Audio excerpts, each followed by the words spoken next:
na, nakalabas na tayo ng TST. Dito tayo kakain ulit guys sa kinainan nating local place nung nakaraan. Turo ko sa inyo kung hindi nyo pa napanood yung vlog na yon. Dire-diretso lang to, yung papunta sa Canton Road. Pero hindi tayo abot ng Canton Road. Andito na tayo guys. Itong Haifeng Road Temporary Market. Pasukin nyo lang to. Tapos dire-diretso hanggang dun sa dulo. Doon nakatago ang local place na masarap kainan. Come on.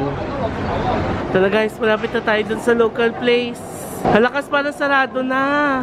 Lunchtime lang yata siya bukas. Sarado na guys, sorry.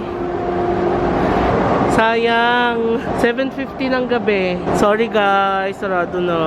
Guys, ito yung kinainan naming masarap nung isang gabi na may noodles na punong-puno ng mga laman loob ng beef. Napakasarap dyan, as in. I-try nyo dyan. #JM recommend. Super highly recommended yan. Napakasarap. Pero hindi tayo kakain dyan kasi nakakain na tayo dyan. Dito naman tayo sa halos katabi niya. Logye Dim Sum. Mahaba ang pila, so try natin. Ito siya guys, sa Logye Dim Sum. Ito siya guys, so meron silang ano sa labas. Papel, Logye. Chinese tea per head is $6. Dine-in minimum charge ay $35 dapat. Okay. Medyo ano naman, reasonable naman yung mga price guys. Yung mga dim sum nila nasa less than $20. Ayun o.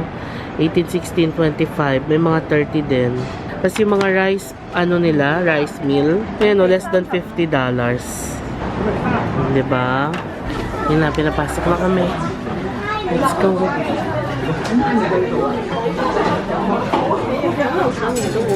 I-order natin guys yung mga naka-check. Kaya yung mga order natin guys yung naka-check. Cargo, minced beef balls, chicken feet, tapos itong rice meal. May mga in-order din sila, tapos share na lang kami. Tayo lang natin yung food. Binigyan tayo ng hot tea. So sabi ng friend ko na taga Hong Kong, itong hot tea, pwede daw inumin, pwede rin panghugas ng mga utensils. Pero tayo, iinumin natin. Sabi daw? Cheers. Oo. Kasi ito na yung food nila. Ang dami pala ng rice meal na $43. So, ito yung chicken. Egg custard. Tapos yung kay cast na minced pork. and squid. And squid. Kain na kayo. Wala pa yung mga dim sum natin. Ito na yung food natin, guys. Chicken siya na parang rice topping. Tapos, nakalagay sa dahon. Tapos, I'm seeing my favorite na gulay, yung coriander. Tenga ng daga. Tapos, luya ba to? That's it.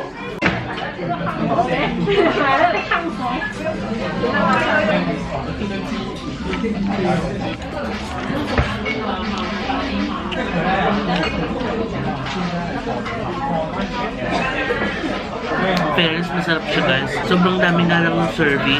So yung parang isang ganito, pwede na maghati yung dalawa. So since tatlo kami, sana pala dalawa na lang in-order namin. Pero since hindi namin alam, ayun, napatatlo kami. Pero kayo kung plano nyo kumain dito, tapos tatlo kayo, pwedeng dalawa lang orderin nyo ng guys. Kasi ang dami. Yung siomay guys, yan ang legit na siomay. Commerce, try it.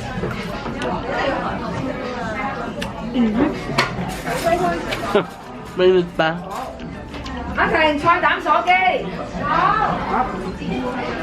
Sarap. Tokas, try mo. Try natin yung siomay guys.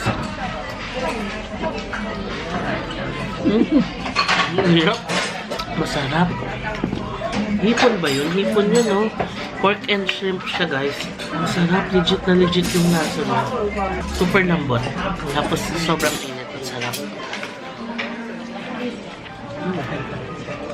One thing na napansin pala namin dito sa Hong Kong, guys, wala silang tinidor, no? Kutsara lang, tsaka chopsticks. Kaya, no? Ginagamit ko din siya ng chopstick. Hirap ako mag-chopstick, Kaya talagang ginaganon ko sa kutsara. Si Gas Vanessa, naubos niya na ang bilis. Pero may mga dim sum pa kami in-order. Try natin. Guys, ito na yung mga order natin dim sum. Latag ni Gas Vanessa. We have chicken feet. We have beef balls. We have shumai. Hargo. Kakao. Ha? Parehas. Lobster yung isa. Ay, lobster. Okay, lobster then Hargo. Hey, dim sum overload. That's it. Buo. Oo. Parang ang laki. Diretso subo na.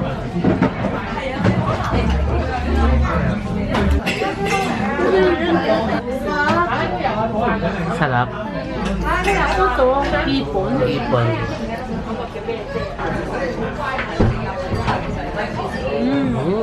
Sarap.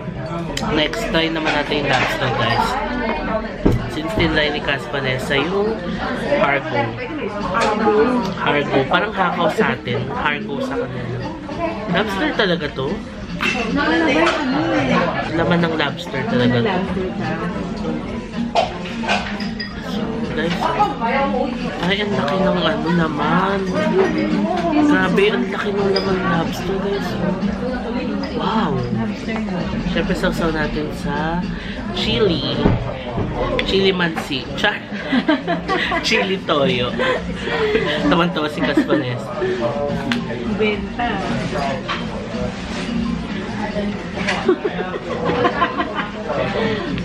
Masarap siya, pero hindi ko ma-distinguish yung lasa ng lobster sa hipon. Ay, ganun ka. Parang same lang sa akin. Baka malaki. Yung size na lang yung dito rin, no? Chicken feet.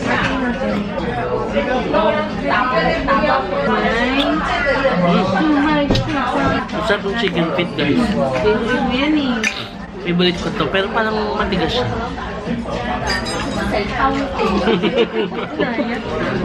Masarap yung chicken feet. Si Cas. Shumai. Ang sarap. Commerce.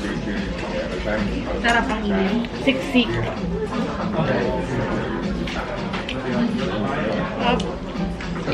Sarap. Ito. Patigil naman. Yan. Ayaw mo? Hindi natin beef. Masarap yung beef ko lang.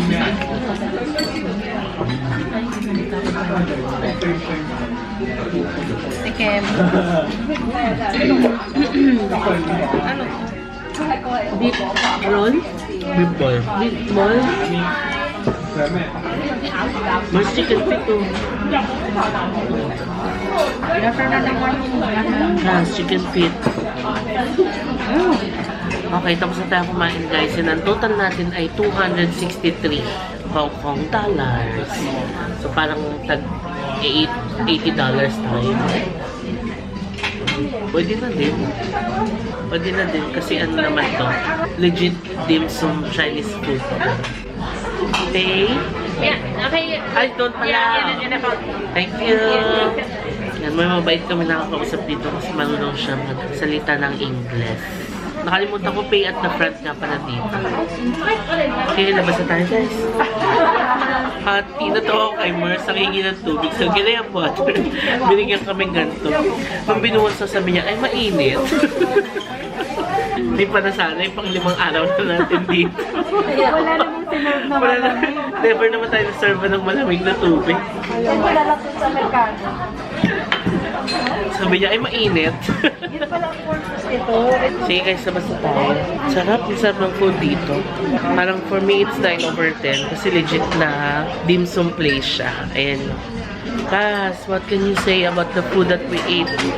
Nakakabusog. Sayang. Rate 1 to 10, 10 being the highest. 11. Ay, wow! 1 to 10 lang eh, no? Oo, in 11. Pabibo din. Oo, hindi 10. Kung 1 to 10, hindi 10. Sagat na natin. Commerce. Ako, 9. Sabi na eh. Kasi, tubig ang init. tsaka yung tea niya. Tila sayad siya, hindi lang. Ulo mong tigilan. Ipipress mo to. Pinipigilan niya yung pintong magsara. Ipipress, hindi niya alam ipipress tong ano. Ay, sorry. It's okay. Puwitan tayo 7-Eleven. Bili tayo ng ano, VLT. Okay, come on. Ano ba yung sasabihin ko? Yun nga, sabi mo sa inyo kanina, si Mers, pag kumain kayo doon, if isa-serve nila kayo ng tea, automatic yun, matcha-charge kayo ng $6 each. Ngayon, nagko-compute-compute na kami, may natitirang $18, hindi namin mawari kung ano. Kanino? Sabi ni Mers, ano itong tatlo? Yung tea? Di nagbabayad na kami. Each of us, nagbibigay na kaming 6. Sabi niya, oh, ito yung bayad ko sa tea na hindi naman ako nakainom. Ang sama ng loob na pinagbayad siya sa tea. Kaya kasera to. Oo. Bili ko na lang yun ng Naiya kami ni Cas Vanessa kasi kami dalawa lang uminom ng tea.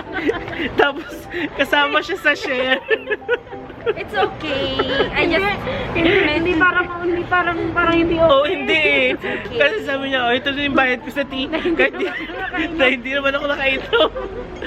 Ay, nako. Nakakatawa, guys. Tawi na. Wala pa, nakastop pa. Hindi niya ako pinakinggan ng babae na yun. Sabi ko, there oh, your friend. Di ba tinuro mo? Tumakbo siya pa ganun. Oo. Ayan, sabi mo sa kanila, hindi kasi kayo namamansin. Sungit kasi. Sana. Doon, hindi sila masungit. Ganun lang yata talaga sila. Hindi nila maintindihan. Hindi talaga sila masungit. Oo, parang ganun lang talaga sila, no? Parang they're just minding their own business. Oo, yun yung personality nila. Oo. Problema mo na kung maramdamin. Oo. Dahil muna tayo 7-Eleven, guys. Bil tayo ng mga snack, drinks, and all. Bakit ka napaaway sa McDo? Hindi ako napaaway. Ano? Sinigawan ako ng kahera. Bakit? Laging nagagalit sa akin yung kahera. Ano sabi? Sabi ko, i-ready ko na talaga. Lilinawan ko yung pagsabi. Strawberry sundae. Tapos 9.50 yun. Dinagabot ako 10. Kaganyan lang ako. Sabi niya, ano yun? Kohe. Say here! Ganyan siya. Say here! Sabi ko, ha? Say here! Hindi niya kinukuha yung pera. Sabi ko, no! Tapos, kinuha niya na yung pera. Sinuklian ako. Pero ano gusto niya sabihin? For here! For here. Inagulat ako. Bigla siyang sumigaw. Talaga? Nasyak ako. Nakapatatlong ulit siya. Oh? Tapos na-realize ko, kaya no. Ay, naku. For here pala. Ganyan din ako nung nakaraan dun sa 7-Eleven, di ba? Late ko na Kung for here. na take away at saka For here. Eat here, ganon. Eat in, mga ganyan. Oo. Kasi iba yung mga term nila eh. Parang dito kasi bawal ka, bobo ka. Kailangan mabilis ka. Kasi kung hindi, masisigawan ka. Or may irapan ka. Starbucks, di ba? Sa Starbucks, parang sayang mo yung oras ko. Parang gano'n. Tagal mo mag-isip. Nasa counter ka na. Sa Australia Dairy Company, yung hot milk tea tsaka cold milk tea. Diba? Anyway. Para sa Sunday ko, sinigawan pa. At least, diba, makapagbigay lang tayo ng awareness sa mga pupunta dito para alam nyo na expectation nyo, diba? Saka bago ka lumapit talaga, alam mo na. Mga ginagamit nila for here, ang usual nilang question, eat in, tsaka take away. Inanong ko na nga agad one. Inanong ako kasi baka tanongin pa anything else. Hindi ko naman maintindihan. So, alam nyo na, guys, hindi pwedeng malamdamin dito. Yeah. Ikaw porket di ka nakainom ng tea, na binayaran mo. Binayaran mo na kami eh. Ito bibili natin, guys. So, VLT, favorite natin yan. Yung natural lang. Ayoko nung sugarless or sugar-free. Mas mura tong mga ganitong drinks dito sa Chongqing Mansions kaysa sa 7-Eleven. Ayun na si Cas Vanessa.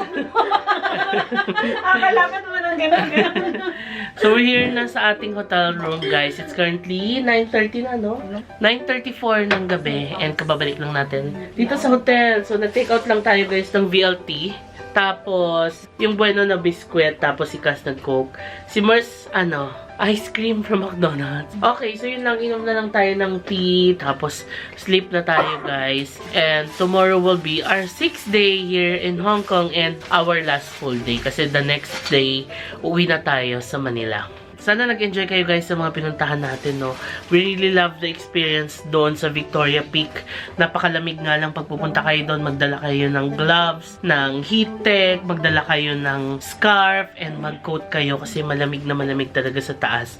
Lalo kapag dating ng hapon. So, maraming salamat sa panonood and sana nag-enjoy kayo sa vlog na to guys as much as we did. So, before I end this vlog, please follow me on my social media accounts. It's JM Badkisho on Facebook and JM's Journey 24 on Instagram. Kung nagustuhan niyo itong vlog na to, please pakilike nyo naman and subscribe kayo sa channel ko and hit that notification bell para ma-notify kayo every time na magkakaroon tayo ng bagong upload. Maraming salamat sa panonood and I'll see you on my next Hong Kong vlog. Bye! Bye! Bye! Good night!